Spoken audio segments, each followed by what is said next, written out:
While we're waiting for our stock to cool, we are going to make salt and pepper paleo crackers. These are just made with sunflower seeds. Pepper, I like to use the multicolored pepper. It has a little pink peppercorns and some dark green ones and white, and the regular black pepper. It makes the flavor a little more interesting. The pink is almost a sweet peppery flavor. It's really good. Sesame seeds to sprinkle on top, sea salt, and then I use parchment paper. Parchment paper is the trick to getting good paleo crackers. When you use this, they don't stick to the pan. And it makes rolling them out and just keeping them in a stack so you can cycle them through the oven easily during your bulk cooking day. I set up the food processor with just the regular metal blade.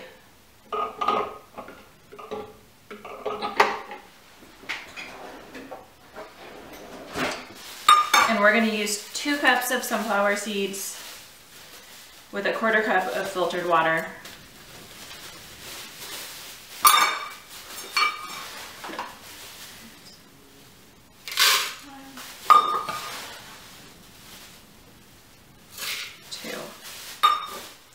So first you put your sunflower seeds in, and we're going to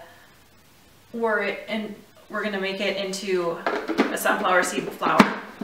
So this takes a little while. While we're doing that, we'll measure out our 1 teaspoon of multicolored pepper and 1 teaspoon of sea salt, and just add it right in the top here.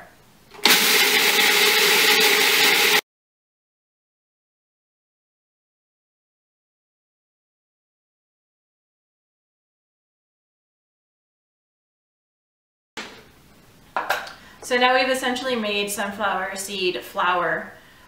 Isn't that nice and easy in our food processor? We've added 1 teaspoon of the multicolored ground pepper and 1 teaspoon of sea salt. And now we're going to get a 1/4 cup of water, and we'll slowly add that in just until the flour starts to come into a ball. How much water you need depends on how dry your sunflower seeds are, as well as how humid it is at your house. So we'll just let this run while we slowly drip in water just until it starts to separate from the sides of the container.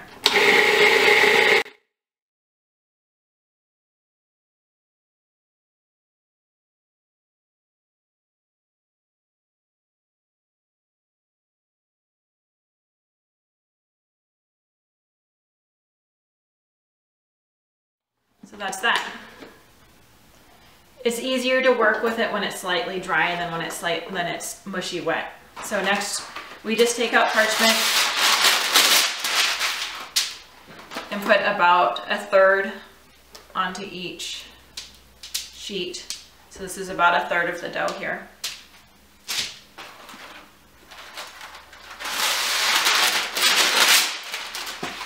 Cover it with another layer. And then the trick to getting these to be not tough is to roll them out pretty thin. So you need to keep them even, but you also want it to be really thin. So we're going for about the thinness of a wheat thin cracker, not thick like a Triscuit or a Ritz. And they won't puff up when we cook, but they're still really good.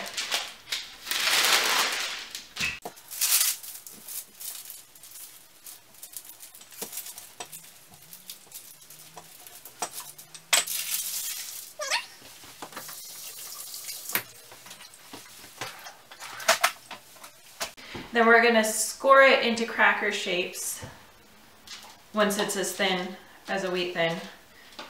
And I like about wheat thin size crackers. So maybe 1.5 inch by 1.5 inch squares. And don't worry about the edges. They're going to be a little wonky, but that makes it fun. They look homemade. Once they're scored, we don't need to separate them out.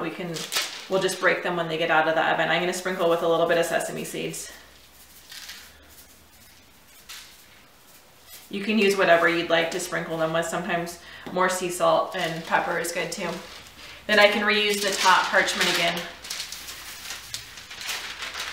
to do the next batch of crackers. While we're doing this, we want to preheat our oven for 375 degrees.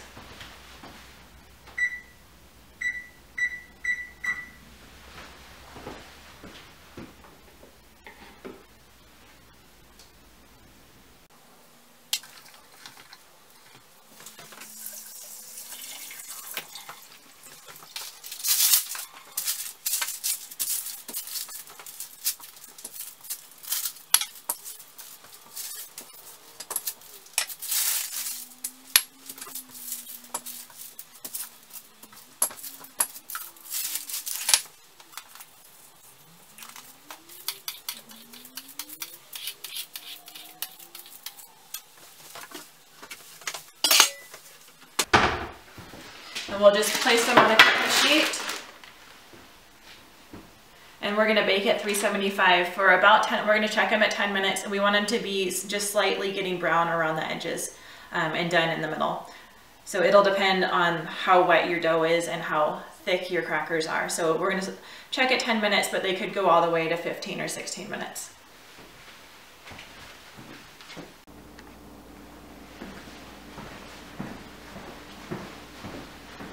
So now our crackers are done. And we're just gonna slip this first batch onto the counter where it can cool. You can see that they're a little bit brown on the edges. For these crackers, you want them to be a little bit overdone rather than underdone. When they're underdone, they just taste kind of like mushy sunflower seeds, but overdone, they definitely taste like a nice cracker. And we're gonna just pop the next batch right in the oven.